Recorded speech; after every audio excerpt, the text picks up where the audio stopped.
Hello everyone and welcome back to the Great Book of Grudges. My name is Nathan and today we're going to do something a little bit different. We're going to talk about story and lore. You see, I'm on the Realm of Chaos campaign, a campaign that we know now is completely dead. Creative Assembly will no longer be adding content to it, and that's something that a lot of people actually did celebrate quite a lot, myself included. What people wanted mostly from Warhammer 3 was the sequel to Warhammer 2 essentially, and that's what Immortal Empires provides. Now, the lack of narrative has been increasing since Shadows of Change. We had a few ebooks coming out, but not a lot of narrative in-game.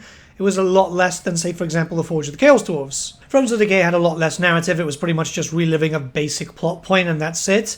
And then there's really nothing when it comes to Omens of Destruction. And again, it's not a bad thing. I'd still feel like cinematics should still be there. I mean, they're still charging the same price, and it looks like it's a little bit less work being put into it despite the same price. But hey, if they want to reduce the narrative a little bit and make sure that everything is going to be more like the Tamarkan, Elsef, and Malachi DLC, well, that's going to be even better. But there's one thing that does actually bother me a little bit.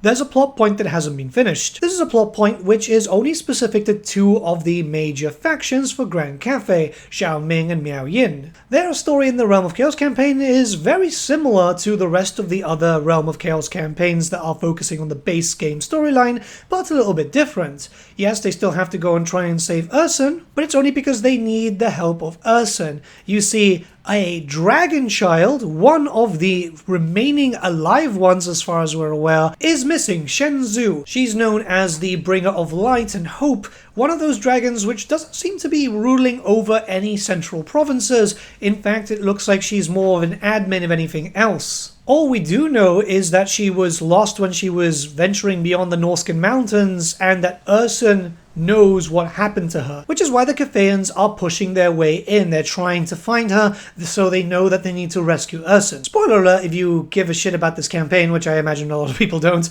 but yeah, Urson dies, he gives them a little bit of information, and they know where she is. She is in the north. It's frozen wasteland, blah blah blah.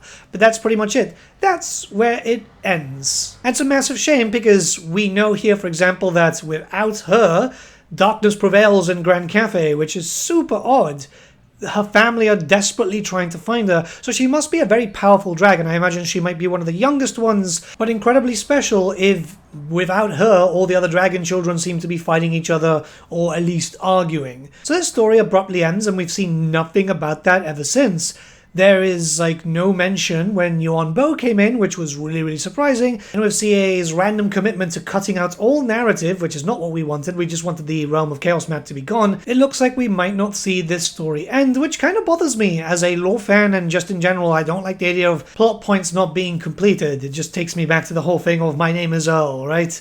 I mean, we know how it ends, we never got to see it in an episode. One thing which is really interesting is apparently during the very early points of Warhammer 3, there used to be some files kinda associated with another unreleased survival battle, but there was just no map towards it and so on. Unfortunately, it does seem that none of those screenshots exist. I'm not sure if that was in the old forum that Creative Assembly did nuke. I have nothing of that in my records. All I have is that in my notes that I've got written down for each of the factions. So it could have been that there was a survival battle with Grand Cathay to rescue Shen-Zoo through the Be'lakor fights, but looking a little bit more different, and that could have led us to another legendary lord that would have been playable, kind of similar what's happened there with Boris Ursus. Well, he didn't have a survival battle, but you know what I mean. Or it could have just been a tester for the survival battles and they just left those files there, because there's a lot of legacy files left in the game files quite often. But I do imagine that this is something that's doable, considering that 1, Warhammer 3 was horrendously rushed, which is why it came out in such a shit show, and 2, we're pretty much aware that there was stuff that was kind of cut and then added in later. A few things that happened with the whole Champions of Chaos DLC were apparently planned for the base game for Warhammer 3. We'll never know if that was the intention or not. Creative Assembly don't like to talk about stuff that was just never implemented in the title for obvious reasons, and they won't even tell content creators, so yeah. Sucks though.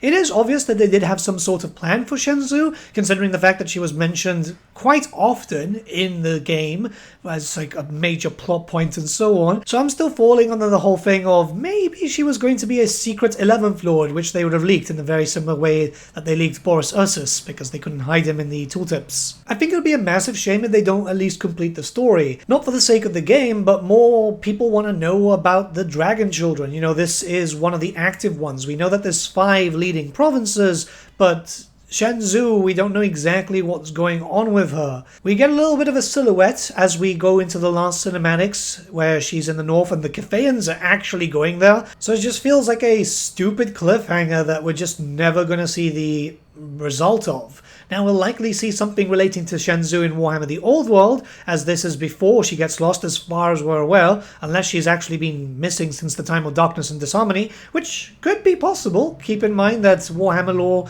and timekeeping has always been very, very bizarre. But either way, her story would finish at the time of Karl Franz, and yeah, we're not going to see that during the Old World, so that's a bit of a shame. I'm really curious about this character because the Cathayans seem to hold her in very high regard. The other dragons do too. The whole thing about there is no balance in the world until she's returned, it's very, very curious. I would love to see and know more about this character, because she seems to be incredibly powerful if that's the case. Although it could just be nothing, and then maybe it's just she is the baby and everyone wants to protect the baby.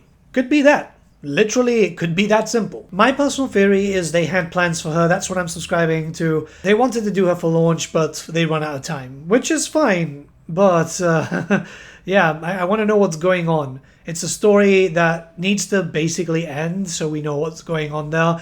I do feel like if we do see something regarding the End Times DLC, that rumored End Times DLC, maybe there they'll go, hey, yeah, if you complete the campaign with Monkey King or Li Dao, boom, there she pops up with no cinematic or whatever. They're just going to throw her in there, because it's likely that the work is already done. It's actually well known that Creative Assembly work on stuff way in advance when it comes to character design and so on, so she's probably been designed a while back now. Hell, I wouldn't be surprised if the character already exists, as in a character model, and there's just everything else took so long that they decided to scrap the idea. I guess time will tell, but I'm very curious mostly to see her character design. I really like the Cathayan dragons. I can't wait for the dragons to eventually appear in Warhammer the Old World so I can paint them up myself. I was just curious, and I don't like the idea of abandoning plot points, especially since that's something that Games Workshop themselves do a lot often. Believe me, there is a lot of plot points would just kind of end. So it's kind of sad to see that happening with Total War, especially with how big and how popular Cathay is. Cathay is extremely popular with the fan base.